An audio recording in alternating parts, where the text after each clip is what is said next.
J'aime ta présence, toi mon bien-aimé. Prends-moi dans tes bras d'amour, Jésus.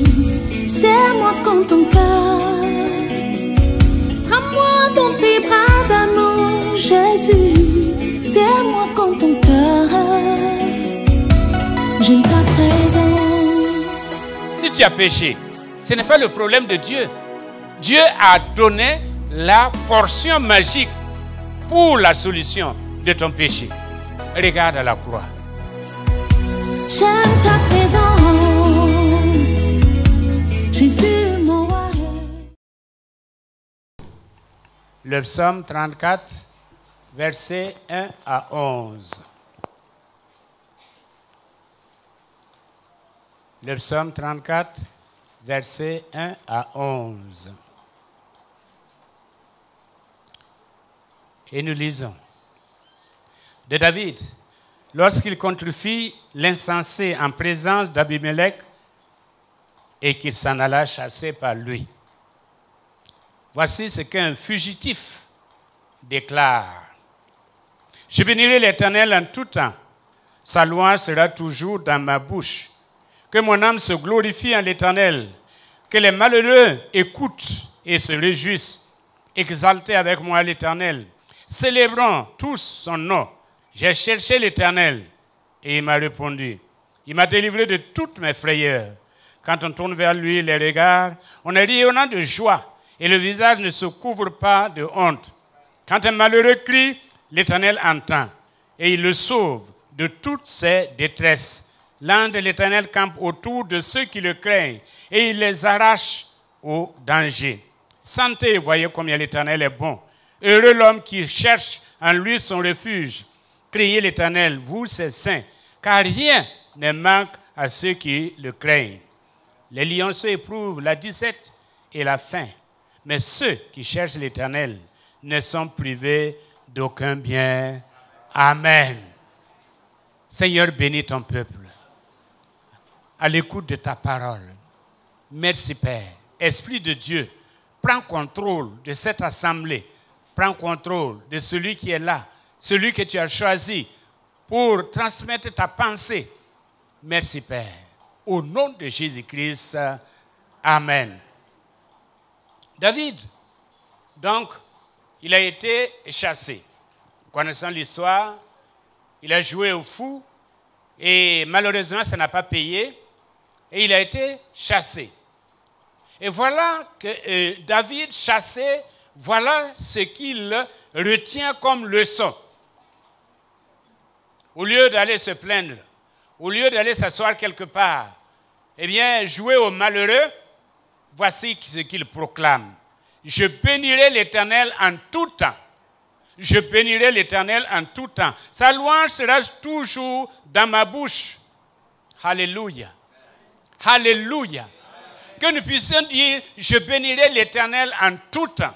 Quelle que soit la situation, quelle que soit l'épreuve, quel que soit le temps, quel que soit le lieu, il y a occasion de rendre toujours gloire à l'Éternel. Il y a occasion de bénir. Il n'y a pas occasion de gémir. Il y a occasion de bénir. Alléluia. Il sait de quoi il parle. Parce qu'il a connu son Dieu. Il a connu son Dieu. Et il sait que ce Dieu-là, vient de le délivrer d'une mort certaine.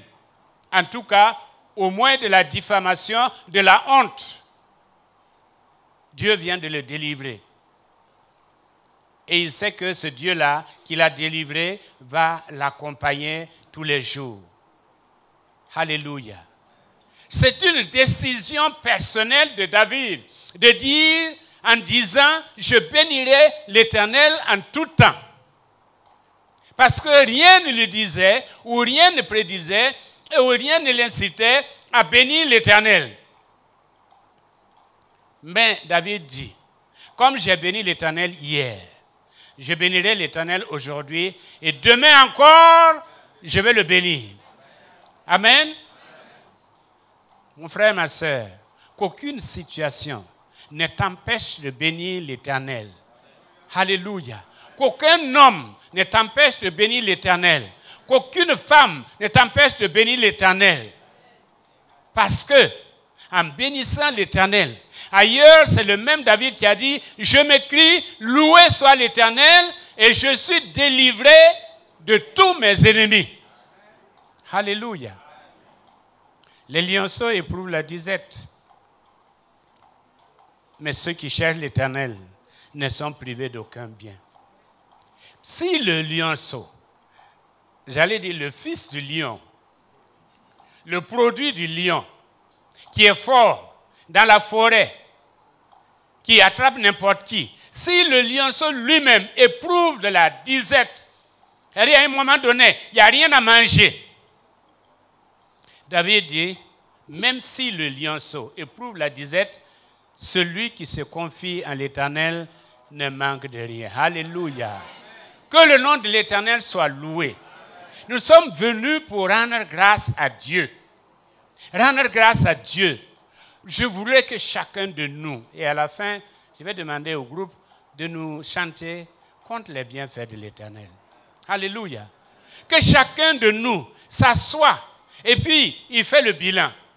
Vous savez, comment on appelle ça? Un conseiller familial, et nous l'avons vu à travers des films, eh bien, quand un couple ne s'entend pas, par exemple, on demande à la femme, va, on lui donne une feuille, et on lui dit, eh bien, sur un côté, tu vas marquer tout ce qu'il a fait de bien. Et sur l'autre, sur le recto, tu vas marquer tout ce qu'il a fait de mauvais. Si le bon l'emporte sur le mauvais, non, il n'y a pas d'espoir. Mais généralement, le bon a toujours l'emporté sur le mauvais. Et on se rend compte que c'est peut-être 2 ou 3 choses par rapport à une centaine de choses. Faisons le bilan avec Dieu. Alléluia. Sur un côté, écrivons tout ce que Dieu a fait pour nous. Ne serait-ce que l'air que nous respirons aujourd'hui, là, si c'était comptabilisé. Professeur Cabré, les gaz, là, quand vous mettez quelqu'un sous gaz, ça coûte cher. Hein? Après, il faut payer. Et Dieu ne nous met pas sous gaz. Il nous donne l'air à respirer gratuitement. Et avec tout ça, on trouve que Dieu n'est pas bon. Ah, mais pourquoi c'est lui que tu as toujours béni? Pourquoi c'est lui qui a une voiture? Pourquoi c'est lui qui a une maison? Pourquoi c'est lui, et pas moi? Ingrat. Ingrat que tu es. Si tu veux voir, Dieu t'a donné. Dieu t'a donné. Et nous voulons dire que dans cette église, Dieu a fait pour nous de grandes choses. L'Éternel a fait pour nous de grandes choses. Et nous sommes dans la joie. Et nous venons pour le remercier. Exaltez avec moi l'Éternel. Célébrons son nom. J'ai cherché l'Éternel. Et il m'a répondu. Il m'a délivré de toutes mes frayeurs. Alléluia. Il m'a délivré de toutes mes frayeurs. Combien d'entre nous ont échappé à des accidents? Combien? Ils sont nombreux. Qui ont échappé à des accidents. Eh bien, et quand nous sommes sortis, on se posait la question, comment est-ce que j'ai pu échapper? C'est l'ange de l'Éternel qui campe autour de ceux que Dieu aime pour les arracher du danger. Et des fois, l'ange de l'Éternel, eh bien, il se place entre nous et le véhicule qui doit nous rencontrer, ou la mobilette qui doit nous ramasser. Et ils disent, arrête. Alléluia. Ou ils dévient. Est-ce que ce n'est pas assez pour rendre grâce à Dieu? C'est assez pour rendre grâce à Dieu. C'est quand nous manquons vraiment d'apprécier tout ce que Dieu fait pour nous, jour après jour, que nous devenons un peu amers. On dit que dans la vallée, si tu apprends, tu deviens meilleur. Mais dans la vallée, si tu n'apprends rien, tu deviens amer. Soit tu es meilleur ou tu es amer. Je ne voudrais pas être long. Je voudrais simplement dire qu'il y a 3 sources de bénédiction. 3 sources de bénédiction. La première source, c'est la providence de Dieu lui-même. La providence de Dieu. L'Éternel est mon berger, je ne manquerai de rien. Il y a la protection, il y a la provision pour nous, jour après jour. La providence de Dieu qui a conduit, par exemple, la reine Esther jusqu'à la conclusion. Ça, c'est la providence normale de Dieu. Et puis, il y a la providence accidentelle de Dieu. C'est celle qui a sauvé les 3 amis de Daniel. C'est celle qui a sauvé Daniel de la fosse au lion. Dieu intervient, soit régulièrement ou bien accidentellement, si besoin en est, pour nous sortir d'une certaine situation. Vous savez, j'aime les miracles, mais les miracles ne sont pas normatifs. Les miracles ne sont pas normatifs. Dans la vie d'un individu, il peut ne pas avoir des miracles, mais toute sa vie est un miracle. Amen. Toute ma vie est un miracle. Parce que quand je regarde d'où je suis venu et ce que je suis aujourd'hui, je rends grâce à Dieu. N'eût été la grâce de Dieu, je ne serais pas là aujourd'hui. Et n'eût été la grâce de Dieu, si tu étais au village, tu ne serais pas ce que tu es aujourd'hui. Il y a Taba, il y a Goura. Hein? Il y a Nama. Mais la grâce de Dieu a fait de toi ce que tu es aujourd'hui. Et quand on te voit, eh bien, on s'étonne. On s'étonne. Pourquoi? Dieu est avec toi. Ça, c'est sa providence normale. C'est-à-dire, je connais les projets que j'ai formés à ton endroit. Projets de paix, afin de t'assurer le repos. C'est ce que Dieu fait pour chacun de nous. Et même si nous traversons des zones d'ombre, l'Éternel est toujours avec nous. Même si je traverse la vallée de l'ombre de la mort, l'Éternel est avec moi. Parce qu'il a des projets. Des fois, nous pensons que Dieu nous a oubliés. Pourquoi dis-tu Israël? Ma destinée passe devant. Dieu m'a oublié. Ne sais-tu pas, les jeunes gens se fatiguent. Mais celui qui se confie à l'Éternel, il renouvelle ses forces. Alléluia. C'est pourquoi le pasteur Manon a renouvelé ses forces. Dieu a renouvelé ses forces. Et malgré toutes les situations qu'il a vécues, il est là, présent. Amen. Et il n'est pas le seul. Nous nous associons à lui. Que le nom de l'Éternel soit béni. Que le nom de l'Éternel soit magnifié. Dieu veille sur chacun de nous. Dieu veille sur nous. Parce que Jésus a dit, je suis avec vous tous les jours. Et c'est 365 fois que cela a été répété. Donc tous les jours, il est avec nous. Depuis notre sortie jusqu'à notre rentrée, l'Éternel veille. Et c'est pourquoi le même David disait, je me couche, je m'endors et je me réveille parce que l'Éternel est avec moi. Alléluia. C'est le méchant qui ne trouve pas le sommeil. C'est le méchant qui est obligé de tourner à gauche, à droite, parce qu'il n'a pas de secours. Mais nous avons le secours. La deuxième chose, c'est que Dieu intervient dans notre vie à cause de la prière des autres et à cause des actes que nous avons posés. Des actes que nous avons posés. Par exemple, avec Dorcas, quand Pierre est allé, on a dit, vraiment nous te demandons, vois ce qu'elle a fait. Vois ce qu'elle a fait. Elle faisait des habits pour les veuves, pour les orphelins, pour les enfants. Vois ce qu'elle a fait. Elle nous était utile. Donc, à cause de cela, fais quelque chose. Amen. Que tes œuvres parlent pour toi. Que tes œuvres amènent des gens à dire à Dieu, Quelqu'un d'autre, mais pas lui. Quelqu'un d'autre, mais pas lui. Pierre était en prison.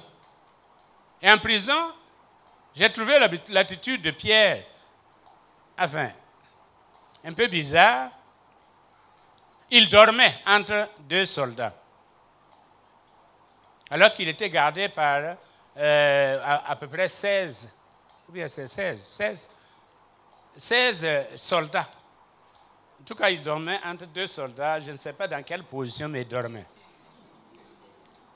Et puis, l'église était en train de prier pour lui. Et parce que l'église était en train de prier pour lui, bien qu'il ne croyait pas, il priait mais il ne croyait pas, mais au moins Dieu a comptabilisé les prières. Parce que l'église était en train de prier pour lui, un ange est venu. Et quand l'ange est venu, toutes les chaînes sont tombées. Toutes les portes se sont ouvertes. La grande porte qui était bien hermétiquement fermée et en fer, cette porte-là s'est ouverte d'elle-même. Alléluia. Comment ne pas rendre grâce à Dieu? Comment ne pas rendre grâce à Dieu? Il a ouvert des portes pour toi. Des portes qui étaient hermétiquement fermées. Parce que tes parents ont prié pour toi.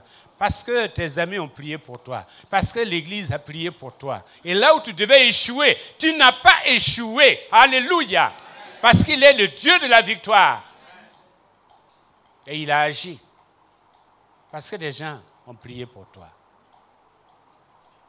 Que le Seigneur te donne des gens qui prient pour toi. Des gens qui prient pour toi. En tout cas, nous, serviteurs de Dieu, nous savons que nous sommes en vie à cause de la prière des uns et des autres. Sinon, on serait cadavrés maintenant. Mais il y a des gens qui prient. Que des gens prient pour toi. Mais parce que toi aussi, eh bien, par ton attitude, par ta raison d'être, tu as secouru des gens, tu as laissé un témoignage, tu as laissé des traces, tu n'as pas laissé des cicatrices. Et quand tu laisses des traces, les gens ne t'oublient pas. Ils ne t'oublient pas devant le Seigneur. Que le Seigneur nous donne des gens qui vont jour et nuit prier pour toi. Mais toi aussi, prie pour d'autres. C'est pourquoi la Bible dit, prions les uns pour les autres. Ce sont des prières conservatrices. C'est-à-dire que c'est un tas de prières. Et au besoin, Dieu puise là pour venir t'assister. Troisièmement, c'est ta requête à toi. Parce que en anglais, on dit ask. Ça veut dire demander, chercher et frapper. Tu as demandé. Comme Josué. Josué a dit, Seigneur, arrête le soleil. Parce que j'ai une mission à accomplir. Il y a quelque chose d'urgent. Arrête le soleil. Et le soleil s'est arrêté. Parce que tu as de l'autorité. Tu ne crois pas à ton autorité, mais tu as de l'autorité. Commande et la chose va arriver. Dis et crois et la chose se produira. Tu demandes au Seigneur de faire un miracle. Combien de personnes ici ont prié pour des malades? Vous n'êtes pas pasteur, mais vous avez prié pour des malades. Et le Seigneur est intervenu. Il a guéri le malade. N'est-ce pas? Parce que vous êtes détenteur d'une certaine autorité. Voici les miracles qui accompagneront tous ceux qui auront cru à mon nom. À mon nom. Ils prieront pour les malades et les malades seront guéris. Ce que tu demandes là, parce qu'il est dit, demandez, demandez et vous sera accordé. Cherchez et vous trouverez. Frappez et on vous ouvrira la porte. Insistez et vous verrez Dieu au rendez-vous. Quand tu demandes, il faut demander avec foi. Il ne faut pas demander en se disant, bon, peut-être que Dieu va agir. Comme les deux sœurs suisses, elles derrière leur maison, il y avait une montagne. Et puis, cette montagne-là gênait leur vue. Donc, avant de se coucher, elles ont décidé de demander à Dieu, puisqu'il est dit que si tu dis à cette montagne de se déplacer, elle va se déplacer. Elles ont demandé à Dieu de déplacer la montagne. Et puis, au petit matin, alors, la grande sœur a dit à la petite sœur, va voir si la montagne est là. Et la petite sœur qui dit, non, non, c'est toi qui as prié, va voir. Finalement, la montagne était toujours là. Parce que d'abord, on a demandé pour des raisons inutiles. Hein, qu'est-ce que la montagne derrière, ça vous gêne quoi? Et puis, deuxièmement, on n'a pas demandé avec foi. On n'a pas demandé avec foi. Si nous demandons avec foi, si nous demandons avec insistance, le Seigneur qui l'a fait pour David le fera pour vous. Le Seigneur qui a été avec David sera avec vous. Le Seigneur qui a accompagné David va vous accompagner. Le Seigneur qui a permis à David de triompher de Goliath vous permettra de triompher de tous vos Goliaths. Alléluia. Parce qu'il est le même hier, aujourd'hui et éternellement. Il n'y a pas d'ombre de variation en Dieu. Comme quelqu'un a dit, quand il y a un écart entre nous et Dieu, qui a bougé? C'est certainement nous qui avons bougé. Dieu, il est le même. C'est pourquoi ce matin, vraiment, pour vous dire la vérité vraie, j'avais préparé autre chose. Mais quand je suis arrivé et que j'ai vu l'atmosphère, le Saint-Esprit m'a conduit à ce que nous puissions ensemble compter les bienfaits de Dieu. Compter les bienfaits de Dieu. Et nous allons apprécier tout ce que Dieu a fait pour nous. Et quand vous allez donner votre action de grâce, eh bien, c'est ce que vous auriez dû préparer à la maison pour les uns et les autres. C'est bien. Les gens vont manger, après ils vont vous insulter. Ils vont vous insulter. Mais ce que nous allons donner aujourd'hui là, c'est pour encore investir dans l'œuvre de Dieu. J'ai une voisine, son mari est à New York. Et dans la semaine, elle m'a dit, mon mari vous a suivi sur CVK. À New York. Mon mari vous a suivi sur CVK. Et il m'a dit de vous dire. Et elle-même, elle m'a dit, moi je vous ai suivi. Et j'ai retenu les 3 tests. Est-ce utile? Est-ce bien? Est-ce vrai? Elle m'a récité ça comme ça. Moi, je n'en revenais pas. Elle m'a dit, ça sera une leçon de vie pour moi. J'ai dit, bon, ici, nous répétons, mais il y en a qui ne retiennent rien. Au moins, ça a servi à quelqu'un, quelque part. Vous allez réinvestir dans CVK LVD.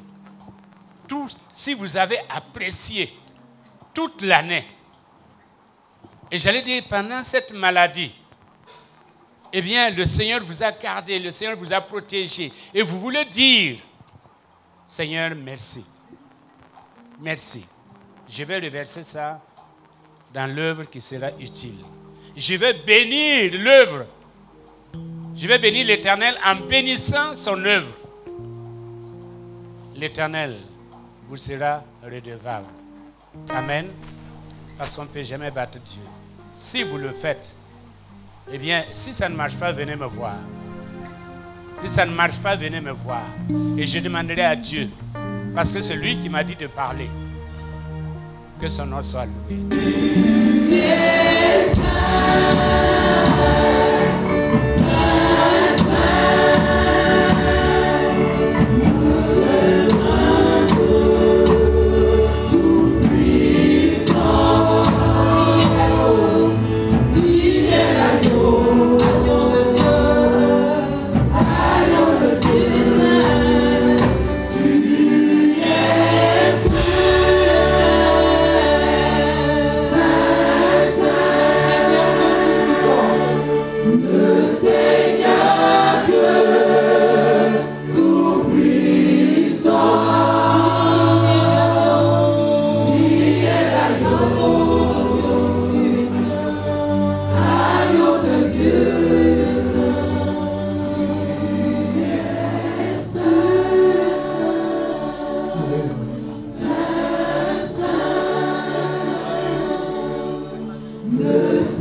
J'aime ta présence.